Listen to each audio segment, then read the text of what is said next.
আজকে শনিবার, তাই আমরা সবাই মিলে একটু শনি পূজার প্রসাদ নিয়ে নিলাম। লাইনে দাঁড়িয়ে দেখুন সবাই কিভাবে লাইন ধরে দাঁড়িয়ে আছে শনি পূজার প্রসাদের জন্য। কে কে শনি পূজার প্রসাদ ভালোবাসেন কমেন্ট করে জানাবেন।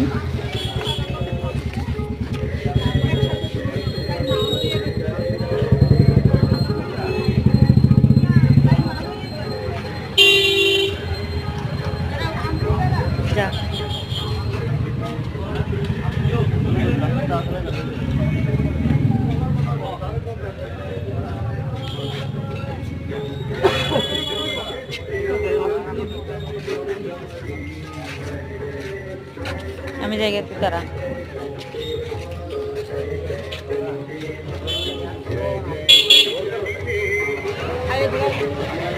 এদিকে